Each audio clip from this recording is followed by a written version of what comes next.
যে পশ্চিমবঙ্গের জয়টা শুধু পার্টির জয় না, সেটা পশ্চিমবঙ্গের মানুষের অস্তিত্বের জয়। মানুষের অস্তিত্ব কাহিল ছিল ওই রাজ্যটার মধ্যে। বলার অধিকার নেই, কাজ করার অধিকার নেই, মহিলাদের বেরোনোর অধিকার নেই, যুবাদের রোজগার করার অধিকার নেই। তো ওটা থেকে তিক্ত হয়ে গেছে পশ্চিমবঙ্গ। তো তার জন্য মাননীয় প্রধানমন্ত্রীজিকে আমি ধন্যবাদ জানাই যে ওনার মার্গদর্শন এবং ওনার পথ দেখানোর যে রাস্তা আছে, সেই রাস্তা দিয়ে আমরা কাজ করেছি। আর পশ্চিমবঙ্গের মানুষ বেরিয়ে এসছে, 93% ভোট করেছে। ইলেকশন কমিশনকে ধন্যবাদ জানাই যে একটা পিসফুল ইলেকশন করানোর কারণে মানুষ এসে তার ভোটাধিকার প্রয়োগ করেছে। বিশেষ করে মহিলারা বড় মাত্রায় বেরিয়েছে।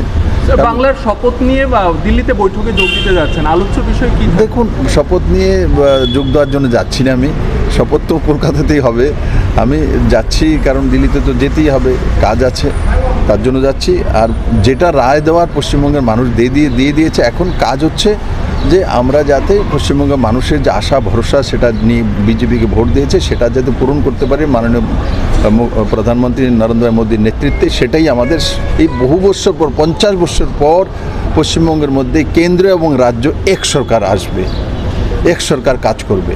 এটা পশ্চিমবঙ্গের মানুষের জন্য বড় বিষয় হবে। কারণ 50টা বছর যাবৎ শুধু কমিউনিস্ট কেন্দ্রের সঙ্গে লড়াই করে মানুষদেরকে নেগেটিভিটির মধ্যে নিয়ে গেছে।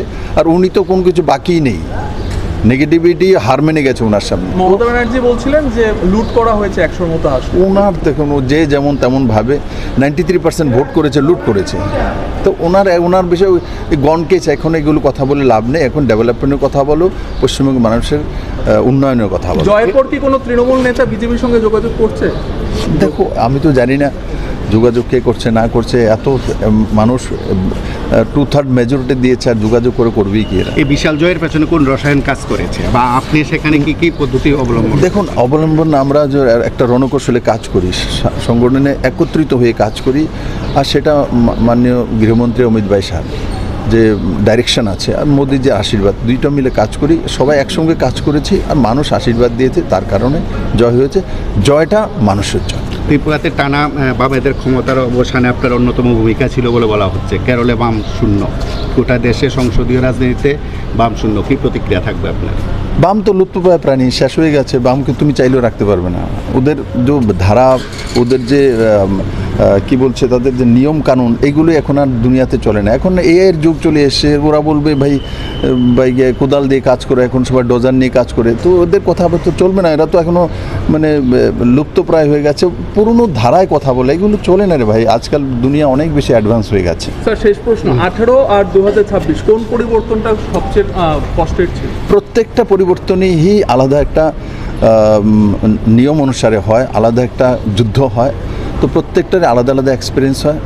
তো স্বাভাবিকভাবে 18তে এখানে কমিউনিস্টকে হারিয়ে বসা, সেটাও বিজেপির জন্য কঠিন পরিশ্রম ছিল।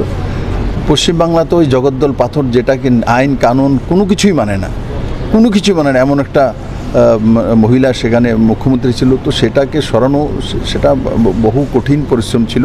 সবাই মিলে করেছি, হয়েছে। পশ্চিমবঙ্গের মানুষকে ধন্যবাদ। স্যার, এই বড় জয় নিয়ে কি পিএম এর সঙ্গে কথা হয়েছে?